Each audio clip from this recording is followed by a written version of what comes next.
तो चलिए आज एक ऐसी कहानी सुनते हैं जो हमें ये एहसास दिलाएगी कि कभी-कभी कुछ मुलाकातें बस यूं ही नहीं हो जाती, वो हमारी पूरी जिंदगी बदल सकती हैं। कहानी का नाम है तुमसे मिलकर ही समझा। कितनी सच्ची बात है ना। कभी कभी जिंदगी में कुछ लोग अचानक से मिल जाते हैं और पता ही नहीं चलता कि कब वो अजनबी हमारी जिंदगी का सबसे खास हिस्सा बन जाते हैं।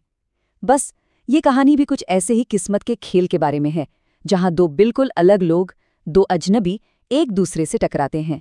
तो कहानी की शुरुआत होती है इनकी पहली मुलाकात से। वो पहली मुलाकात जहां से सब कुछ बदलना शुरू हुआ।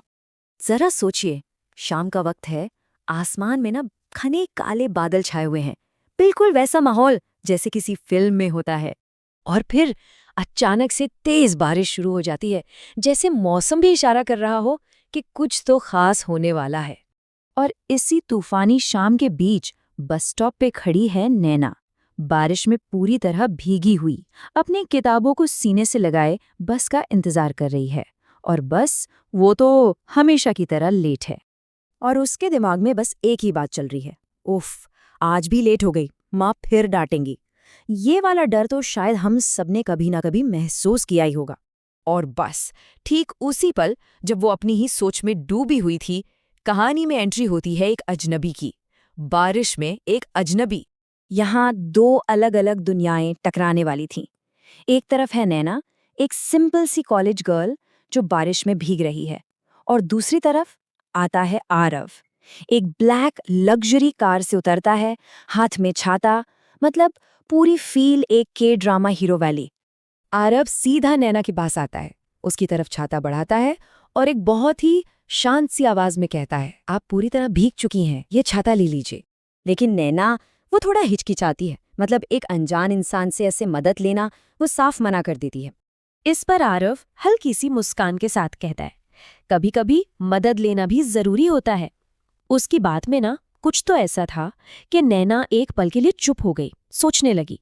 पर ये मुलाकात इतनी सीधी साधी कहाँ होने वाली थी।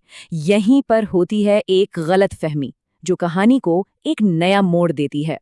वो दोनों बात कर ही रहे थे कि तभी जूम करके एक तेज बाइक पास से गुजरती है और सारा कीचड़ वाला पानी सीधा नैना के ऊपर, मतलब जो शाम पहले से खराब थी वो और भी खराब हो गई।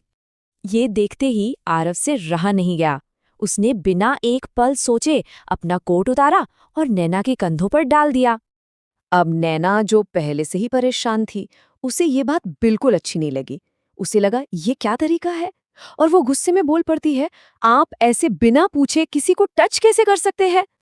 नैना की ये बात आरव को तीर की तरह चुभ गई। बस एक पल के लिए उसकी आंखों में एक दर्द सा दिखा। मतलब वो तो बस मदद करना चाहता था, पर उसे गलत समझ लिया गया। वो बस धीरे से कहता है, सॉरी, मेरा इरादा गलत नहीं था। और इसके बाद वो कुछ नहीं कहता, चुपचाप अपनी कार में बैठता है और चला जाता है। और नैना वहीं खड़ी रह जाती है, उसके कोट और अपनी कन्फ्यूजन के साथ। तो अब कहानी का अगला हिस्सा शुरू होता है, वो कोट जिसमें एक राज छुपा था।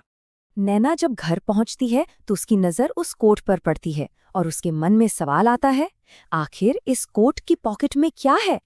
वो पॉकेट में हाथ डालती है तो उसे एक आई कार्ड मिलता है और उस पे लिखा नाम पढ़कर उसके तो होश ही उड़ जाते हैं। Aarav Malhotra, CEO Malhotra groups. मतलब जिस आदमी को उसने इतनी बुरी तरह डांटा, वो शहर के सबसे बड़े बिजनेसमैन में से एक था। अब उसका सारा गुस्सा अफसोस में बदल चुका था। वो बस यही सोच रही थी, क्या मैं उससे दोबारा कभी मिल पाऊंगी। और यहीं पर किस्मत अपना खेल खेलती है। अगली सुबह जब नैना कॉलेज पहुंचती है तो नोटिस बोर्ड पर एक अनाउंसमेंट देखती है, जिसे पढ़कर उसके दिल की धड़कनें तेज हो जाती हैं। कॉलेज में आज एक स्पेशल गेस्ट आने वाले हैं, और वो गेस्ट कोई और नहीं बल्कि मल्होत्रा ग्रुप्स के सीईओ आरव मल्होत्रा थे। तो अब क्या होगा? जब नैना का सामना फिर से आरव से होगा, तो क्या वो उसे पहचानेगा? नैना क्या कहेगी? ये जो दूसरी मुलाकात होने वाली है, ये उनकी कहानी को कहाँ ले जाएगी?